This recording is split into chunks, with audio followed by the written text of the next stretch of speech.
Misaki put me in an awkward position. I wasn't insensitive to her problems, but I didn't know how to help her either. I did the only possible thing at that moment.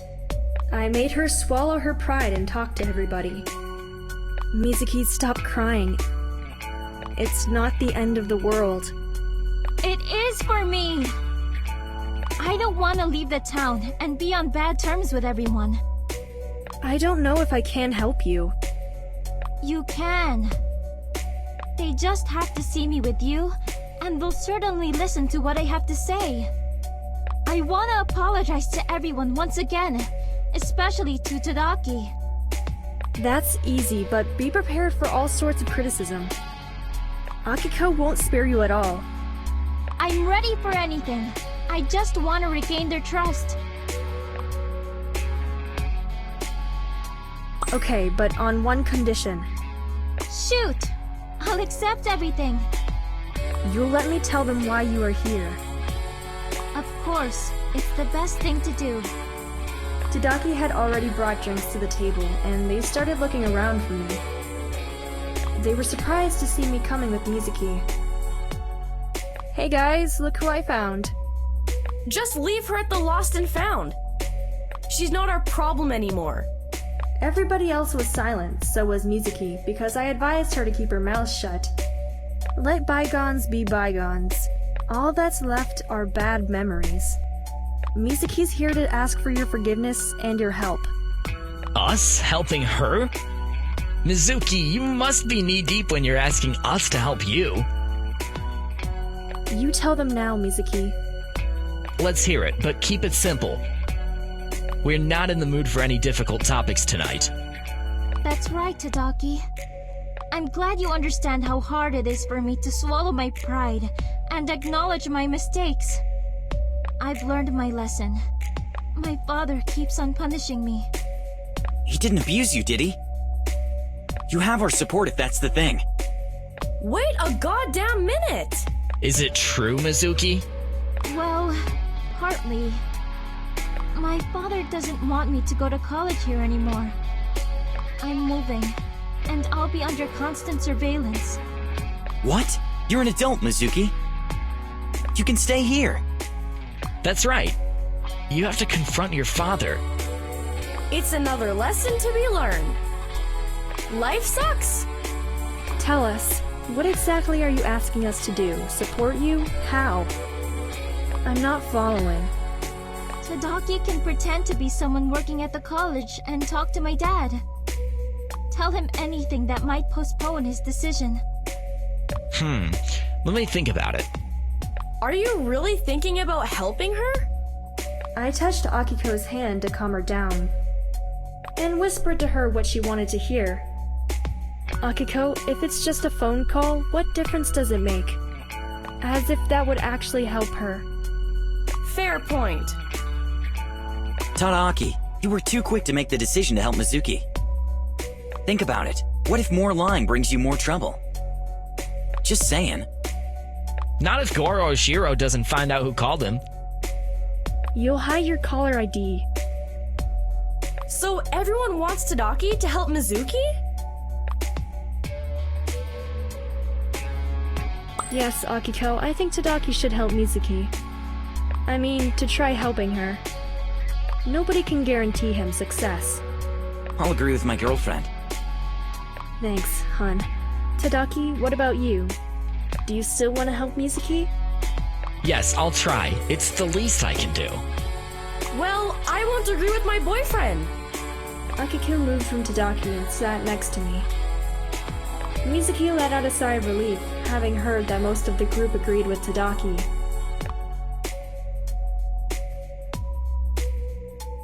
We squeezed in the booth together so we could make room for Mizuki to sit next to us.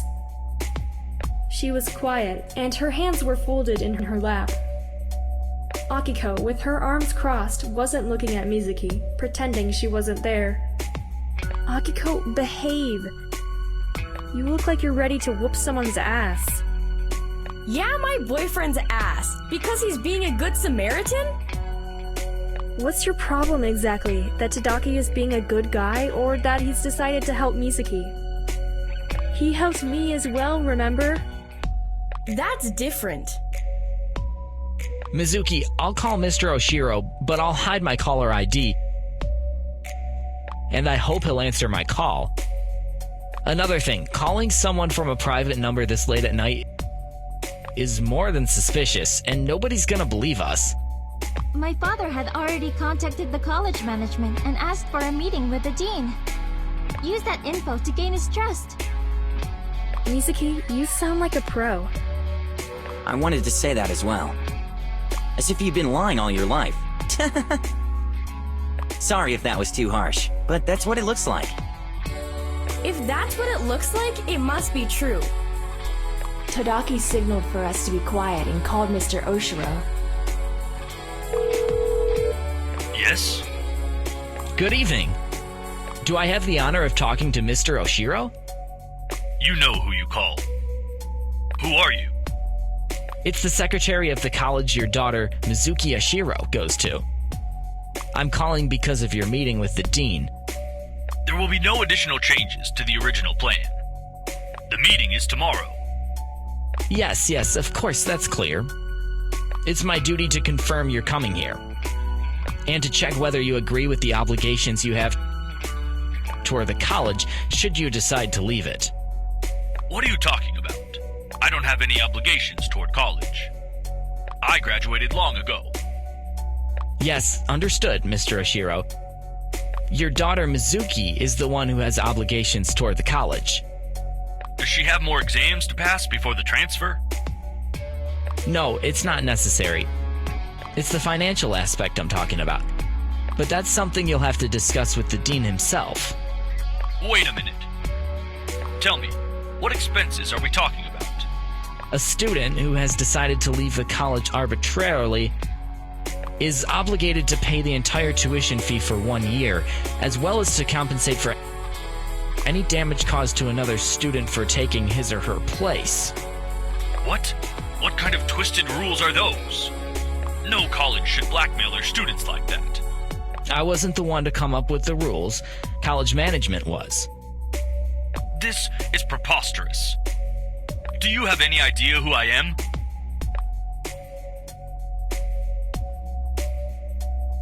Yes, of course. I know who you are. You're Mizuki's father. Besides that, I'm the most influential person in this entire town. Oh, I apologize for not knowing that. We don't have that information in your daughter's files. We do have all the data about her academic performance, which is impeccable.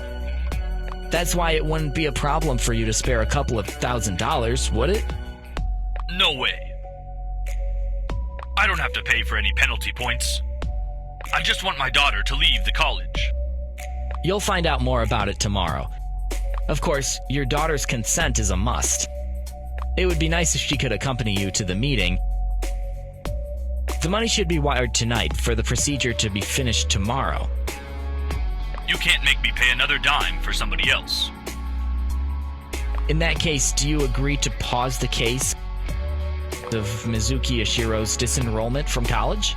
Yes, we have to talk about it yet. Goro Oshido hung up in his recognizable manner. Tadaki had a smug smile on his face, and it seemed he didn't mind at all. Way to go, Tadaki. How did you manage to stay so calm and persistent? Did you do it? Did you manage to talk my father out of the meeting with the dean? Yes. Well, we just postponed his decision for a while. It's a matter of time before your father realizes he's been deceived. You bought Mizuki some time. It's a pretty big deal if you ask me. Are we done with this charade? I'm tired. Tadaki, I want you to walk me home. That's it for tonight.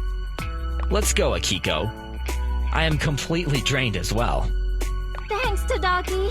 Thank you all. I'll find a way to make it up to you. We said goodbyes and parted our ways. Mizuki was finally happy after a long time. And she didn't feel like she was all alone in the world. She didn't call her father's driver to take her home. She decided to take the train, like all of her friends did. Somebody approached her and sat next to her. But Mizuki didn't notice him because her thoughts were all over the place. Excuse me, miss. Did we meet before?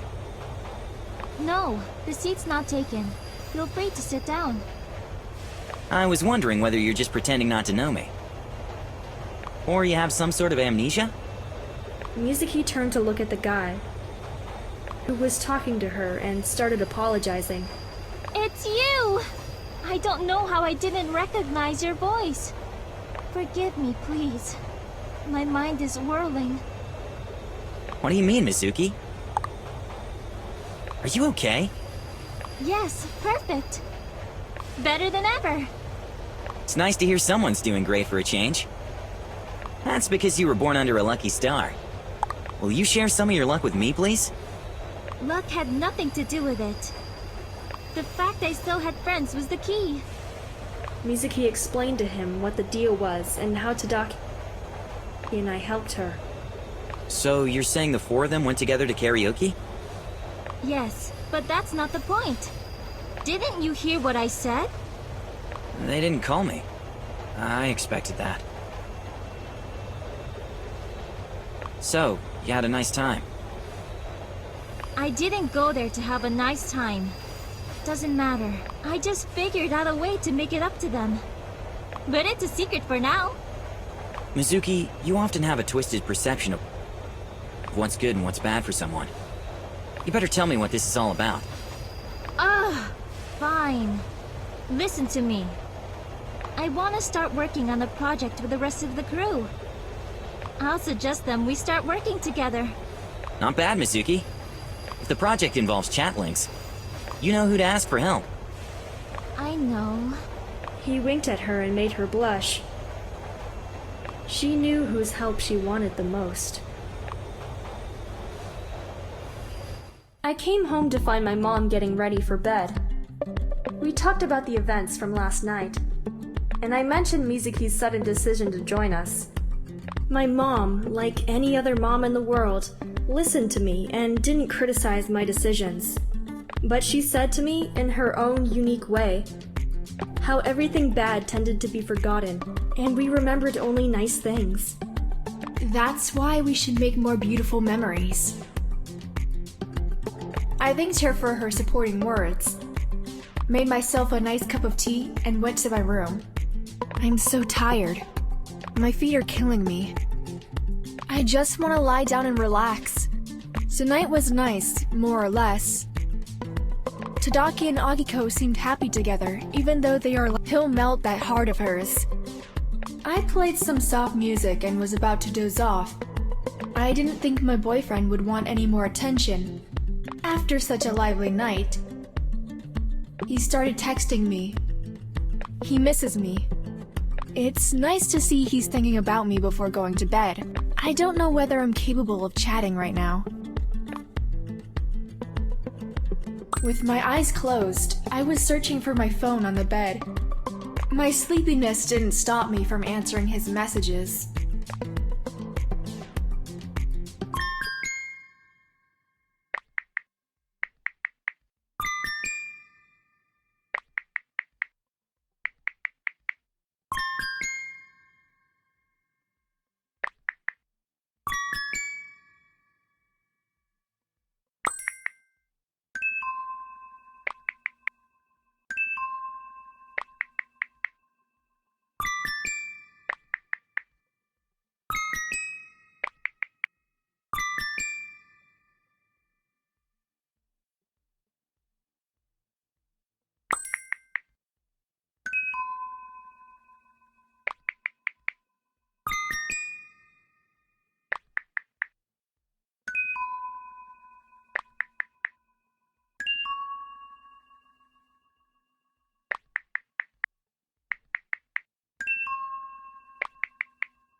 Later that day, I tried to study, but I found myself thinking about Mizuki's proposal.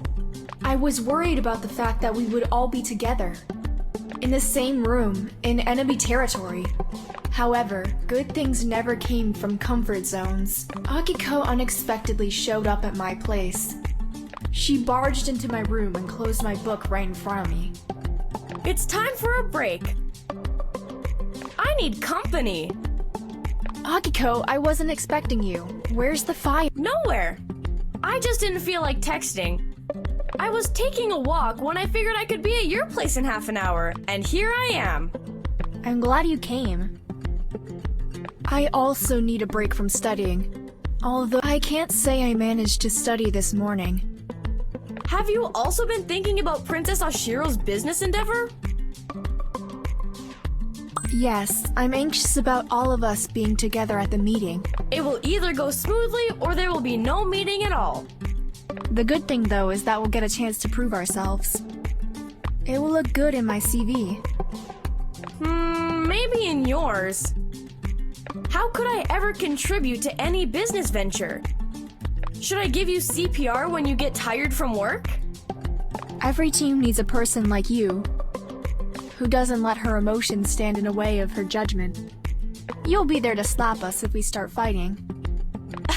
Now you're talking. That's exactly why I will dress like I mean business tomorrow. No way.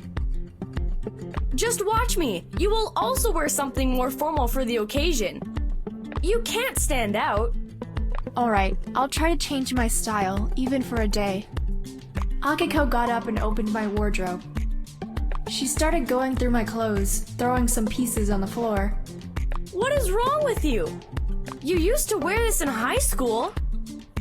That's my favorite t-shirt. I sleep in it. Why does it matter? You're lying. One time I saw you go grocery shopping in it. Maybe it was early in the morning. Promise me that you'll dress up tomorrow. That will happen only if you borrow me some clothes. You're taller than me, babe. They wouldn't fit. You have to go shopping. Maybe I could wear my mom's suit. You're a disgrace. Put in your best effort. I don't want us to look poor compared to the wealthy brat. I got your point, Akiko. Akiko waved at me and left just as fast as she had shown up. The next day, I was digging through my wardrobe looking for a perfect outfit. I got upset because Akiko was right. Someone should come to my place and throw out all the old clothes that I couldn't let go of. I haven't worn this top for more than 3 years.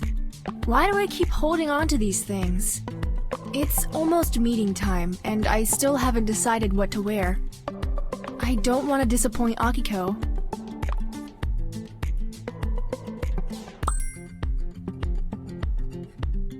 It feels like these clothes gave me a confidence boost. Akiko was right. Now no one will look at us as kids or as less worthy, but as their equals. Akiko came to my place a few minutes later, and she immediately noticed my new style. You've outdone yourself this time. What a transformation. Thanks, Akiko. You look good yourself. Thanks. I'm glad you listened to my advice and bought new clothes for this occasion. You were right. I feel like the world is mine. That's the attitude. We looked ourselves in the mirror, admiring our perfect clothing combinations. We headed to a business meeting, full of confidence. Akiko and I were the first to arrive at ChatLinx, where they kindly asked us to wait for Mizuki. When other employees passed through the office, they greeted us with a smile and a nod of approval. Wearing formal clothes for this meeting was a smart move. This way, they'll know we're here to do serious business and not to apply for the internship.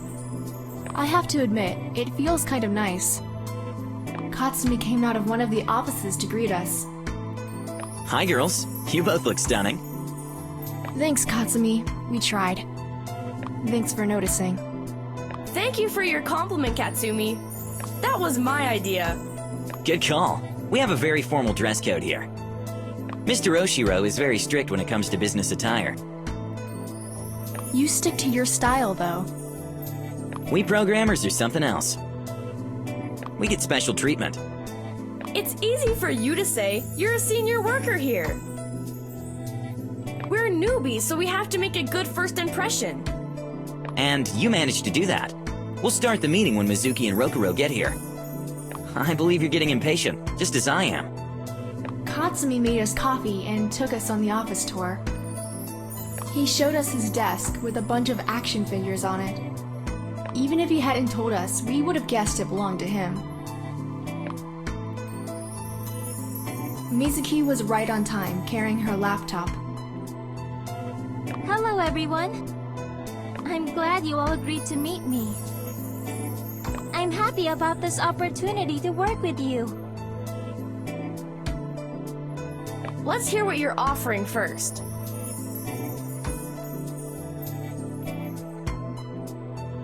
I agree. Sure, may we begin? Yes, there is no need to wait any longer. Does everyone agree?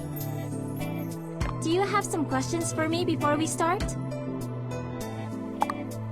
I do! There's 4 of us here, and that's not enough to vote. Have you noticed that someone is missing? Oh, right, Rokuro. Yeah, right. The moment she saw Katsumi, everyone else became irrelevant. Oops! I completely forgot about him. Forgive me, I'm too excited. Mizuki's cheeks went red with embarrassment. She looked down, started stuttering, and then quickly turned on the laptop to get everything set for the presentation. That was when Rokuro barged into the office, panting. Sorry guys, I got stuck in traffic. I mean, I missed my train. Haha, you always come up with the same excuse. Hello, Rokuro. You made it. That's what mattered. Don't worry, we haven't started yet. Cool, I'm ready. I'm really happy to present my idea. I've done some research on people's behavior on social networks and concluded that everyone is hiding behind false profiles and pictures. There's nothing bad about that. They're protecting their privacy. Yes, but it can result in persons not knowing who they're chatting with. Right, Akiko learned that the hard way. Probably everyone had a similar experience. That's indeed a huge problem. What we can do is not believe everything we read on the internet. But what happens if we fall in love with such a person? What if that person makes us believe he or she is also in love with us? And it turns out, all they wanted was revenge. Who would do such a horrible thing? You're so naive sometimes. People are abusing the internet in the most terrible ways. My father has recently worked on a case regarding that matter. It's very hard to determine who's behind the keyboard. I would introduce law amendments that would punish such persons for fraud. That's playing with someone's feelings. We can help people facing similar problems. Our job would be to develop an app which would help identify such people on the internet. Does it sound interesting enough? Mizuki pressed her palms against the table, looking at us enthusiastically. Katsumi and Rokuro nodded their heads. I noticed that Akiko was trying not to jump out of her chair. I knew that she liked the idea too. After exchanging meaningful looks, we yelled at the same time, "We're in!"